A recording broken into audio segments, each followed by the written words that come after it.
এই ভিডিওটা কালকে বিকেলের কাজের থেকে এসে দেখি ভাই বোন স্কুল থেকে এসে দুপুরের খাওয়াও খেয়ে নিচ্ছে। আসলে ওদের পড়তে যাওয়ার আছে, তো তার জন্যে এক থালায় বসেছিল।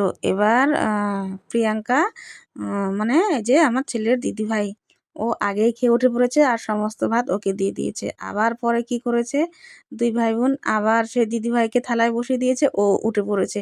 এইসবই হচ্ছে। তো আমিও এসে এদের একটুখানি মানে কি বলবো খুনসুটিগুলো আমি একটু শ্যুট করে নিলাম।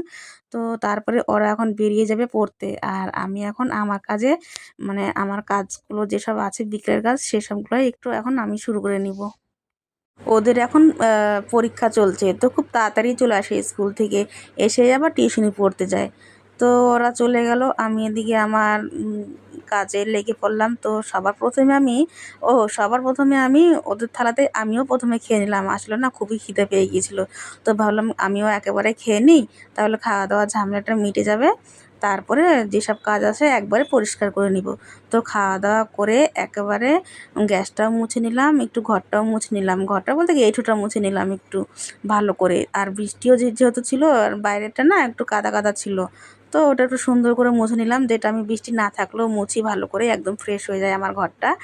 আর এদিকে দেখো বাসনগুলোও ধুয়ে নিলাম। বাসনগুলো আসলে অনেকগুলোই ছিল, কারণ কাল রাতেবেলায় বাসনগুলো ধুইনি, তো সেই মিলিয়ে অনেকগুলোই বাসন ছিল। বাসনগুলো ধুয়ে তারপরে আমি এদিকে কিছুটা কাপড় কাচবো। আজকে যেন অনেকগুলো কাপড় আছে, তো কাপড়গুলো ভাবছি একটু অল্প কটা ধুয়ে নিই, না হলে আবার বেশি জমে যাবে।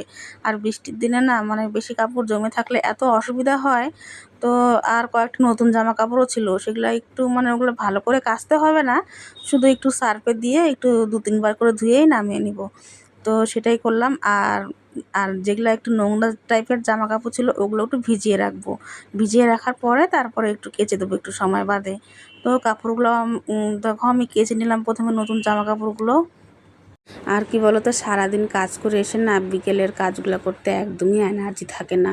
তো কি আর করব, তাও করতে হয়, না হলে আবার মানে পরে আর টাইম পাওয়া যাবে না। আর আমার ঘরে কাজ করার তো এই বিকেলবেলাই টাইম, আর ঘরের রান্না করার হচ্ছে রাত্রেবেলায়। তো এই বিকেল আর রাত্রে মিলিয়েই ঘরের কাজগুলো করি, কারণ সকাল থেকে তো বাইরের কাজেই থাকি, তো ঘরের কাজ সেভাবে করতে পারি না। বিকেলে এসে যতটা পারি ততটাই করি। তো এটাই হচ্ছে আমার রুটিন, আমার রোজকার কাজের। আর জানো তো, যেহেতু একা হাতে সব কিছু সামলাতে হয়, তো রুটিনটাও মানে বানিয়ে নিলে ভালোই হয়। তো আমার মনে হয় এটাই আমার কাছে সুবিধা হয়। আর সকালবেলায় কাজগুলো করি না কেন বলো তো, এক তো খুব সকালে যেতে হয়, তার মধ্যে যদি ঘরের কাজগুলোই আগে করি না, তখন আর গায়ে এনার্জি থাকে না, আর ইচ্ছাও করে না কাজে যেতে, এরকম একটা ব্যাপার হয়ে যায়। তো তার জন্য কী করি বলো তো, মানে এসে কাজগুলো করি বিকেলের দিকে, আর সময়ও থাকে অনেক। তো তার জন্য তো দেখো কথা বলতে বলতে আমার সব কাজও হয়ে গেল, আর আমি স্নান টান করে একটু শুয়েছিলাম। তারপরে সন্ধ্যাবেলায় একটু সন্ধ্যা দিয়ে দিলাম, আর এই দেখো আমাদের গোপু সোনা কত সুন্দর করে বসে আছে।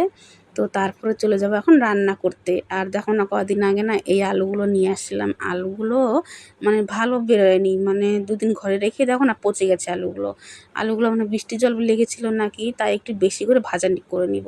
তো এই হচ্ছে আমাদের রাতে রান্না, ডাল আর আলু ভাজা।